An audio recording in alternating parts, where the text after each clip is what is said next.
Welcome to the Personal Pension Radio Podcast, where it's all about helping you complete your financial journey to retirement. Discover time-tested strategies and get unconventional insights into wealth building and retirement that actually work. Break away from the herd and go for the retirement you dream of. And now, here's your host, the income engineer, Kraig Strom. All right, back on Personal Pension Radio. So excited actually to continue to broadcast. And as you can see, we are here at the Personal Pension Studio Workshop in Southern California. This is actually my wood shop in the backyard. This is where I actually have been spending a good deal of time during this quarantine for coronavirus. Lots of projects. I'm always working on projects. And of course, with the coronavirus and essentially no extracurricular, if possible, no car shows. We don't have any autocross programs with my Porsche Club. Generally trying to adhere to the quarantine mandates set forth by local governments and national governments, of course. So here at the Personal Pension Radio Workshop, AKA what I like to call the New Yankee Workshop West, where I'm working on, around me with my ADHD, it looks a little messy because I normally put things away before I start a project. And this weekend actually had several different projects going, building new valances for my living room, sliding screen doors, just a variety of things that I've been working on. And the projects cluttered up my shop in the back. But all that to be said, I'm so excited to still be here on Personal Pension Radio. Thank you wherever you are in the world, whatever you're doing right now for your part of the quarantine. My thoughts are with you. I really appreciate you spending your time with me on this podcast. I know that nowadays we've got thousands of different podcasts we can actually listen to. We could be binge watching our favorite Netflix or Amazon series, whatever it might be. I truly do appreciate you being with me on this episode and on past episodes. Actually spoke with a listener not long ago, actually just a couple of weeks ago, who had gone back and binge listened. Really, I apparently hit a chord with him, and he went back and listened to quite a few episodes, and I really do appreciate that. So please, wherever you are, I hope you're well. I hope you're spending time with family. Sadly, this type of economic crisis has caused a lot of people to be furloughed, to have lost their jobs, and this is just an extremely challenging time. It really is. And I am blessed to be in a situation where I have, before all of this, I have worked remotely with folks all over the country for a number of years. So I was not anchored to an office when this happened. So the idea that our office was going to have to shut down wasn't a huge shock to me. It wasn't a big shock to my work-life balance, if you will, because I was already in a position where I was comfortable working remote. You might not be in the same position. I hope that as we get out there and as we continue to move through this calamity, that we're doing so together, that you're taking the opportunity to spend time with family, spend time with your kids, to think, to read, to study, to evaluate what your next move is. If you have any questions or anything that I might be able to help with, please always know that I'm here. I'm always willing to see if I can help. I never promise that I can, but man, I am always willing to see if I can. You can always reach me, Kraig with a K, at kraigstrom.com. We are strong as a country, and we will get through this. We've done it before. I hope that we're all able to learn from this and be even stronger going forward. That was just my kind of initial note to everyone as we get started. Now, as I've always done for a very long time, I've used notes. I keep notes, and today, because I am actually multitasking while I'm doing the podcast, my computer is inside actually rendering the video from my estate planning webinar last week. So actually going through and rendering that video right now. So I left the computer inside and I brought good old-fashioned paper notes. So I actually printed notes today instead of going through my computer. Now, that's not to say that I haven't memorized this next section. I just like to keep track of things and keep those notes. Disclosure time. Quick disclosure. I am not an attorney. I am not a certified public accountant. I am certified. I'm a certified financial planner professional. I'm also a paralegal at an awesome law firm. All that to be said, and as cool as my video setup and my podcast setup and all of that makes me sound, please don't act on things that you hear on my show as if you're getting advice for you specifically, because it's important to meet with a certified financial planner, hopefully, and not take advice from a financial entertainer. I'm thinking back to my rant a few weeks back on Dave Ramsey giving out advice, just flipping out advice on the radio to some poor soul who called in to ask for guidance, and he's just whipping out advice on investing. Yeah, you know what? That advice is working terribly now. When I look back today and I realize about 3 weeks ago, I posted a video where I just had to pull over and rant about, my gosh, I can't believe this guy can get away with giving out such horrible advice. That's all coming back around now to say this. Please don't act on things that you hear on even my show. Although I am an actual certified financial planner professional, an actual investment advisor representative. I actually have all of those regulations and oversights and things out there for your best interest in mind. So what? Don't act on things until we've had the opportunity to actually connect. We can do a webinar, a Zoom meeting. We can go face-to-face and talk about your specific situation.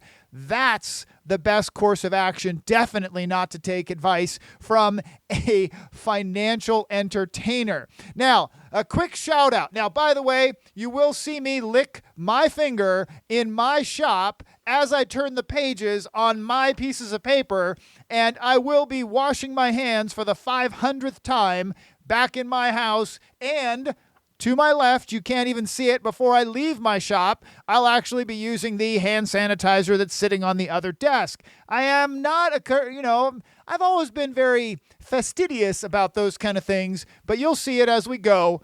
No need to leave the comments in the post or send me an email about it. Now, a quick shout out, something that I wanted to actually bring up. It's a shout out in general to folks that I've gotten support from. I have been on this quest for lifestyle deflation, this idea of lifestyle deflation. And I want to give a quick shout out back to Gina Zakaria. Hello out there, Gina. I'm going to definitely send her a link to this, and I'll tag her on my Facebook and my Instagram post. Gina is the frugal convert. I interviewed her back on episode 215 of my podcast, and I really want to give a shout out to Gina. She crossed my mind today as we're going through this coronavirus, this period of time where, for a lot of people, myself included, but I'm always this way, money is always tight. I'm blessed to have had excellent success in my work and been really very, very blessed in that respect. But my mindset is always in that, be cautious, be efficient, be frugal, be mindful about your money. And I was reminded about my interview with Gina, and Gina said this in a money.com article that she had posted. She said, "I work hard for my money. I deserve to spend it," was how she used to think about money. And now she thinks about it, I work hard for my money, I deserve to keep it. That is the difference, that conversion from this constant consumer marketing mentality to bringing it home and keeping it home and making sure to actually preserve it, to be more frugal, to be more mindful with your money. And man, I was thinking about that today as Amy, my wife, and I, we're evaluating our finances personally in this whole situation. Thankfully, we had all kinds of food storage and preparation, and we had plenty of toilet paper and all those kind of things. But I am a bit of a prepper, not a full-blown doomsday prepper, but I actually had, over the last number of years, I had actually built up a very good collection, my wife and I together, it wasn't just me, built up a very good collection of all of the emergency supplies that we might need to be able to function for a long time. In addition to that, my wife Amy and I are both extremely conscious of how much we spend. Some of you have listened to my episodes where I've talked about budgeting. We don't particularly set a budget. We actually talk about, or we track how much we actually spend, when we spend it, where we spend it. We follow our cash flow, and we're extremely careful about buying things to always try and buy them on sale, at a discount, buy them on Craigslist, on OfferUp, always looking to be efficient with our spending before we just simply pay retail. And that all comes now today really into this amazing clarity when I was thinking about this episode to say, wow, shout out to, for example, back again, like I said, to Gina, that this quest for lifestyle deflation has put us in a position, my wife and I, in a position to be able to live okay. We're all right. We don't have crazy car payments. We don't have loans on our iPhones and TVs, and we're not living beyond our means. We're not living up against our means. We're actually living well below our cash flow. Below that, we're living very well, but we haven't let our expenses and lifestyle rise up to meet our ability to pay for it. We actually have been able to really get comfortable with that idea that it's okay to seek out a good deal, right? It's all right to seek out a really good deal. Now, let me jump into segment number 1 today, this idea of watch your step. That's always been the first segment, and some folks have said, you should change that, Kraig. Well, I don't know what to change it to because I really love the idea of watch your step. And as a reminder, it goes back to my days as a kid working on the farm. Really, I remember raising my daughter, Madeline, and that kid was, she was shocked when I actually followed through with, she would learn how to mow the lawn. She was the only one of her girlfriends that actually ever did mow the lawn, right? Everybody had a gardener, and none of the kids actually learned how to start up, let alone mow a lawn. And Madeline had to learn how to mow the lawn. So watch your step comes from my childhood, which is I learned to go to work. I would go and actually work on farms. I'd work where there was actual livestock, and you had to legitimately watch where you're stepping because you didn't know what you were going to step in. So watch your step is this idea that I really hope to bring you, just sometimes thought-provoking, sometimes silly, but today really a thought-provoking idea about watch your step and this investment media hype, marketing hype that's going to be out there, that is already out there with the coronavirus. What we've got going right now is what I like to call the Forsythia hype, the Forsythia investments. Now, some of you might have already pinged on it that Forsythia is the imaginary, pretend, made-up name for a drug that was referenced in the 2011 movie Contagion. The 2011 movie Contagion, which talks about, which of course follows through this terrible, worldwide terrible virus pandemic, worse than anything that we're seeing today, but just the scary thing. And there's this one bad actor played by Jude Law that is pushing a drug that is supposed to cure this bad virus thing, and the drug was called Forsythia, a totally imaginary, made-up name. What I'm trying to say here, folks, is beware of this Forsythia investment, that medications, products, herbal remedies, all these various things that are out there being pitched. Like, oh, this is the cure, this is it. I'm not suggesting at all that there are not legitimate medical options available to treat this coronavirus. I'm not suggesting that at all. All I'm trying to say is beware of the hype, the Forsythia snake oil idea, because there are some that are out there. It's all, you can see the news and you can see advertisements all over the place. Oh, this is the cure. I had this, I had that. There were some folks that actually drank fish bowl cleaner, fish tank cleaner. They drank fish tank cleaner, folks. Be careful. Be careful, okay? When you're out there, watch your step. Also, thousands and thousands of advertisements all the time with get rich things, invest in that, invest in this, buy that. All of that is still there, and now a million more of those get rich quick investment type things are out there on Instagram and on YouTube and on Facebook and everywhere. Be careful. Use some good, solid, basic common sense. Don't lose sight of thinking carefully before you jump into things. Okay, please. There's going to be, I've already mentioned it a couple episodes ago, investments in general are back on sale. The world has been kicked in the kneecaps as far as the economic world, and the financial world has been just kicked in the kneecaps. So investments in so many opportunities are now back on sale.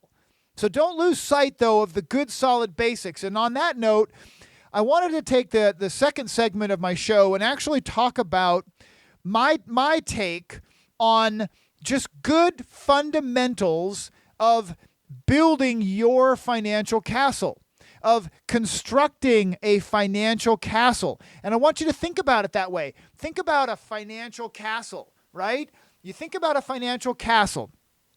Castles of old, the wealthy of old would build a castle to protect all of their valuables and their family. Now, if we go back to the way those castles were built, they were built first in a defensible position, on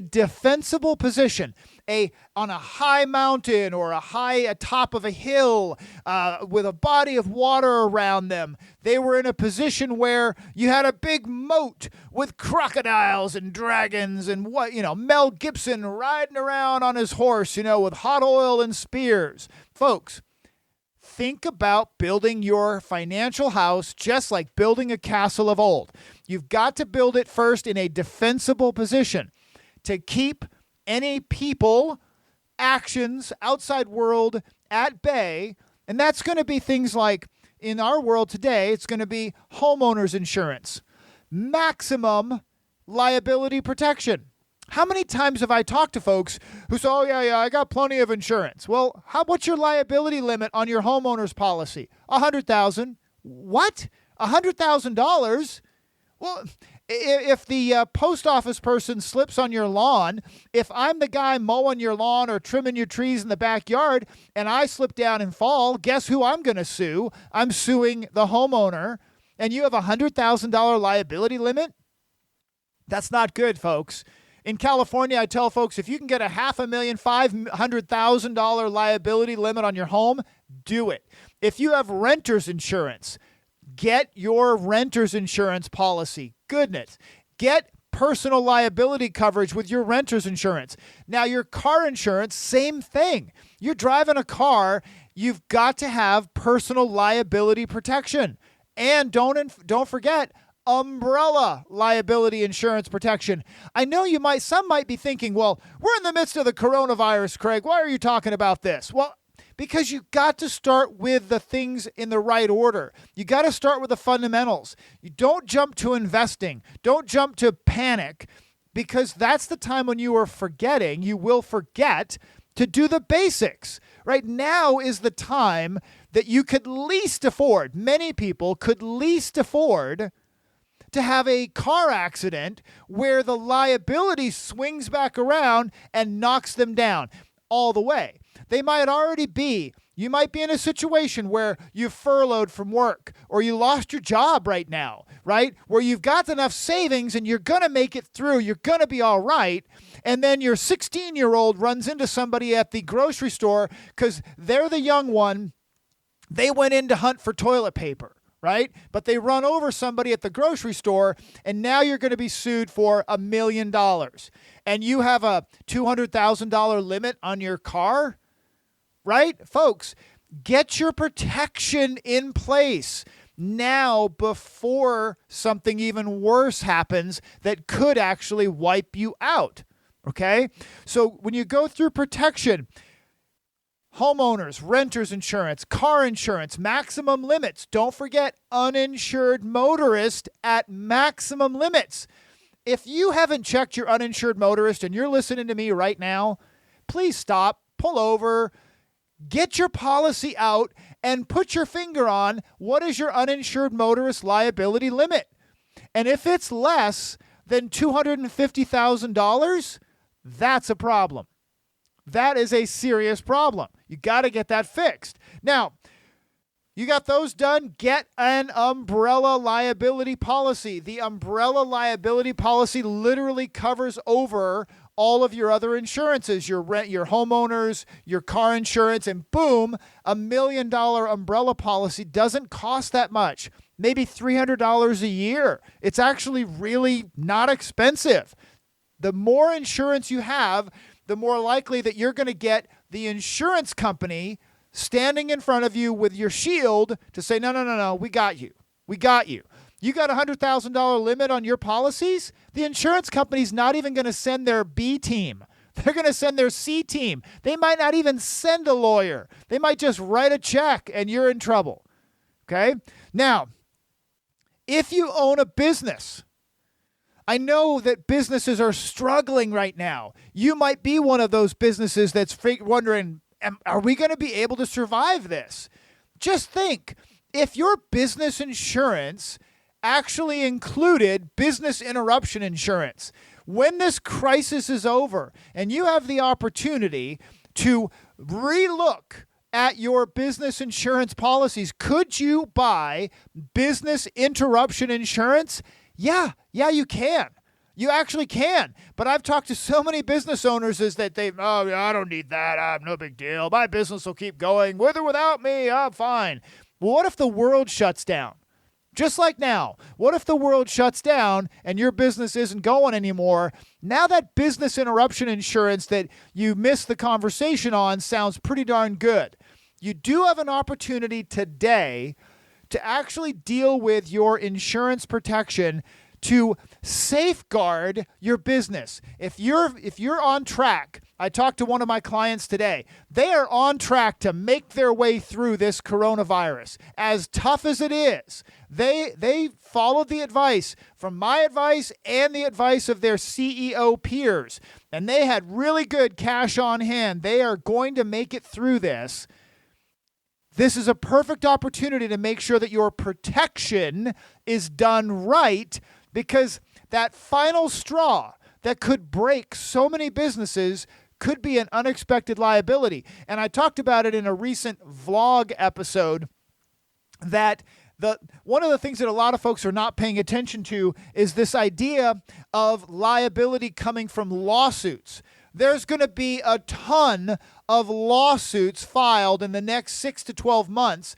People who are financially up against the ropes, that are not prepared, they are hurting bad, and they might be inclined to take actions that they would not otherwise take, meaning they might start looking for people to sue. They might be more inclined to go after a lawsuit. That's where you've got to be protected. Get your protection wrapped up solid. So, building a castle, number one, let me use the finger. Number one, you've got to have strong protection. Number two, the number two most important thing about a castle is that it must be built on a rock solid foundation so that you can weather the storm. In the financial world, in my world, what I suggest, that is cash. That is cash. that if you've got cash on hand, you are able to weather an economic storm. You're also able to take advantage of opportunities that can come your way during the financial storm. I spoke with another client today who is really excited that she has a significant amount of cash on hand, even though her investment advisors and bankers said, well, we could help you with that cash. We could help you invest it, or you could spend that money on this or spend that money on that. She had stood her ground and maintained cash. So she is now looking at all of her competitors, wondering who might falter. She may now have opportunities to buy out competitors that were not prepared for this calamity. It's a tough thing to say, but it's a business reality, folks, that this kind of crisis brings with it opportunities. Cash on hand allows you to take advantage of those opportunities. So remember, protection first, then foundation, cash on hand. The third thing, that's when you invest. Once you have strong, solid protection, once you have really healthy cash on hand, then you invest. Absolutely critical. Now, this is something that I hear all the time. And I heard it today, actually. I've had a very busy morning. I actually spoke with a young student who was asking questions. His mother is a client, and I actually said, absolutely, I would love to chat with him. He had some questions about work and maybe how to boost up his LinkedIn and how to approach this right now in this world of coronavirus. And one of the things that he asked me, it really struck me and reminded me that the marketing machine that is Wall Street is truly amazing. Truly amazing. The marketing machine basically is fueled by just trillions of dollars in 401ks and IRAs and all of that. And his question was, well, where should I invest? Whoa. Hold on a second. Where should you invest? You're 26 years old. Why do you have to invest? Well, I figure I should be opening some sort of an investment account, an IRA or Roth. I mean, that's kind of what everybody says I should do. And I said, well, until you have steps 1, and I explained exactly this. And I said, and then step 2, cash on hand. That's the critical piece. Go after cash. Cash on hand is a powerful position, and that's where he should start. That was my recommendation. I mean, because he's 26 years old. You've got to start with that first. So on the next step, once you've built up, in his case, he continued to ask, well, how much cash should I have? I said, well, everybody's different, but you think you could save up $5,000? Yeah, I think I could do that. Clearly, when I said save up $5,000, that means he doesn't have $5,000 today. He confirmed that for me, right? And he asked me, well, how much money do people normally have? And I told him, the sad reality is that a vast majority of people out here in podcast land and in the United States in general, the vast majority of people have less than $5,000 to $10,000 in the bank. Less than $5,000 to $10,000. The powerful position to be in a crisis like this is cash on hand, cash in the bank, right? That is available to you for opportunities. So that was my direction to my 26-year-old friend today, was build up cash on hand. Once you get to that point, now it's time to invest, if that's the path you want to be on. And investments can be any number of things. They can be our Wall Street investments. They can be real estate investments. You could invest in business. You can do all kinds of various different investments. Whatever the type of investing that you might want to do, please think of it this way. Always start with efficiency in mind. What is it costing? The all-in cost, all the little nitty-gritty little nibbles on your money. Be mindful of the cost associated with your investing. That's a part that a lot of folks miss. A lot of folks miss questioning how much it costs. Oh, this is our rate of return. So what? What is the actual cost to get that rate of return, and is it commensurate with the actual rate of return? First, is the cost commensurate with the rate of return that I'm supposed to get? Could you get a similar rate of return for a lot less money? My experience has been the answer to that question is yes, yes, yes. That when you do a little homework and you actually search for a more efficient option, you can actually save a significant amount of money. Now, something else to really, really focus on. Perspective. Perspective is critical when it comes to investing. If you want to be in the market investing in whatever market it is, please don't think 12 months. Don't think 18 months. Don't think 24 months. Think 5 years, 10 years, 20, 25, 30 years.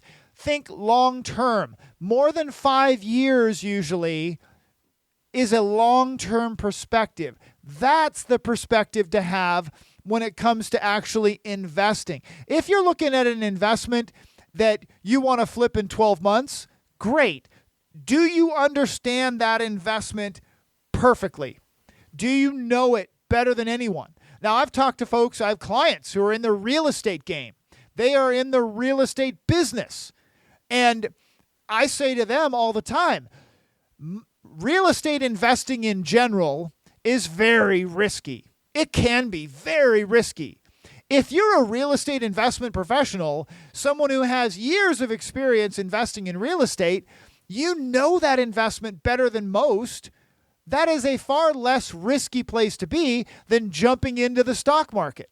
Somebody who's an expert, he or she in the real estate game, but not so much in the stock market game. Wow, the stock market game is going to be way more risky than the real estate game because they don't know it.